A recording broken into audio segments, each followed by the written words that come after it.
लोक जनशक्ति पार्टी रामविलास के अध्यक्ष और सांसद चिराग पासवान ने बड़ा बयान देते हुए कहा कि वह चाहते हैं कि उनकी मां रीना पासवान हाजीपुर लोकसभा से चुनाव लड़े, जहां से उनके दिवंगत पिता रामविलास पासवान कई दशकों तक सांसद रहे। नमस्कार, आप देख रहे हैं KS न्यूज बिहार। आइए खबर को विस्तार से जानते हैं। उसके पहले अगर आप मेरे चैनल पर नए हैं तो वीडियो को लाइक करके चैनल को सब्सक्राइब करना बिल्कुल ना भूलें। बता दें कि रविवार को चिराग पासवान संवाददाताओं के सवालों का जवाब दे रहे थे। इससे कुछ घंटे पहले चिराग पासवान ने संकेत दिया कि वह जमुई से फिर से चुनाव लड़ेंगे।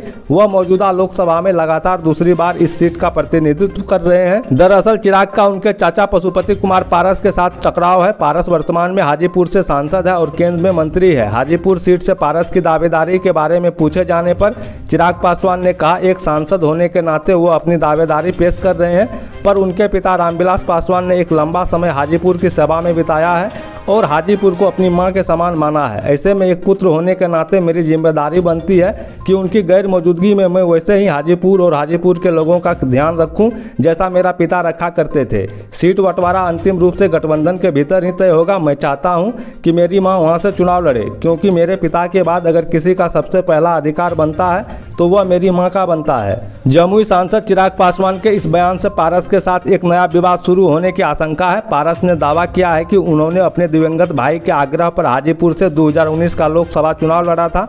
बता दें कि वर्ष 2021 में लोजपा दो हिस्सों में बंट गई थी। पारस के नेतृत्व वाले समूह को राष्ट्रीय लोक जनशक्ति पार्टी के रूप में जाना जाता है, वहीं चिराग के नेतृत्व वाले समूह को लोक जनशक्ति पार्टी रामविलास कहा जाता है। हाजीपुर के सांसद पारस ने यह भी दावा किया है कि उनके दिवंगत भाई ने इस बात पर जोर दिया था कि वह इस सीट से चुनाव लड़े। अब लोक जनशक्ति पार्टी रामविलास के प्रमुख चिराग पासवान इस बात पर जोर देते रहे हैं कि उनकी पार्टी हाजीपुर से चुनाव लड़ेगी।